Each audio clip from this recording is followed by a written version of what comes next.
Well, thanks for the pen. Appreciate it.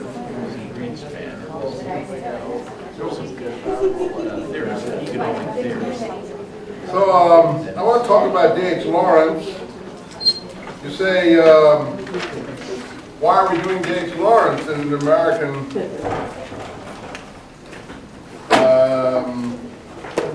diversity of religions class? Well, D.H. Lawrence, first of all, is buried, as I think I once told you, in New Mexico, at a place called Taos. If you've ever been to Taos, another ski resort to some extent. It's also an American Indian location. You have the Navajos there. No, not the Navajos. You have what are those groups of people that build the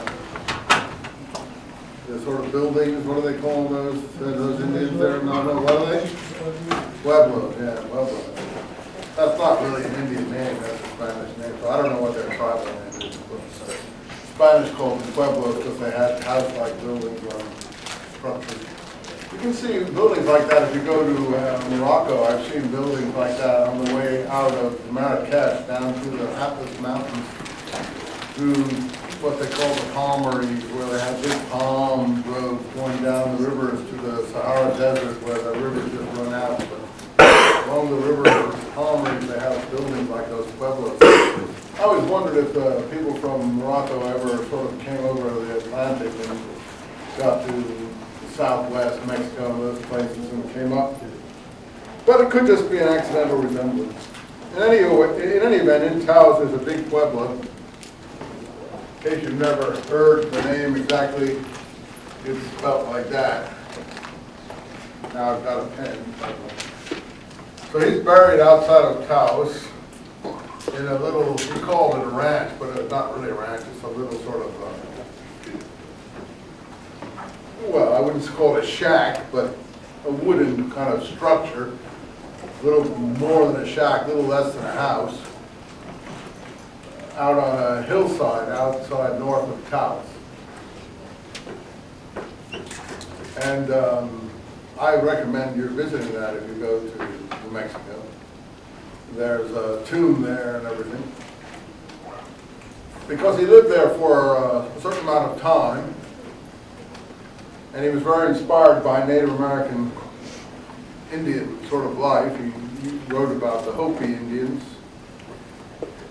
who one of the ceremonies they have is a snake dance there, which they put poisonous snakes into their mouths, and they don't eat them, but they don't sort of like chew on them, sort of, but they put them in their mouth during the dance. And I wouldn't put a poisonous snake in my mouth, okay? So I don't know what the deal is with that situation there with the, hey, you two, do me a favor, you guys, just go on outside and have your chat. We have a break. You can go out there and do your conversations, okay?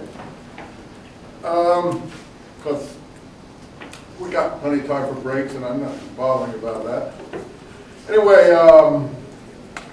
he was very interested in the Hopi, who have a little reservation, if you've seen it, near the Navajo reservation, or inside the Navajo reservation. I told you about the Navajo reservation, that they got a very big area of land because Sherman, the Union general, really was very sympathetic when they came and asked him for a treaty and everything, and he thought they were very noble, and he was impressed by the way they carried themselves and approached him, and he gave them a huge area of land, which is probably the biggest Indian area of land in America.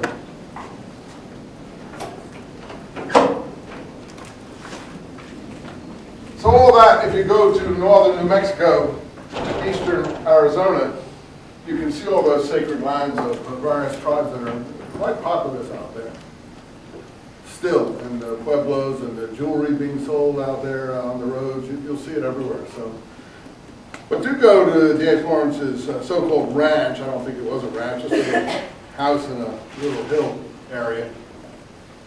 He got that ranch because he gave the rich woman who was starting an artist colony out there. Her name was Mabel Dodge.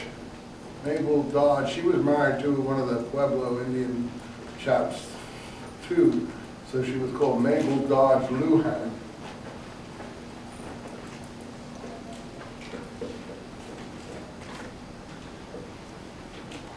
But I think she was of the Dodge car family, which would make her fairly wealthy. I mean, I'm not sure if that's the connection, but I think it is.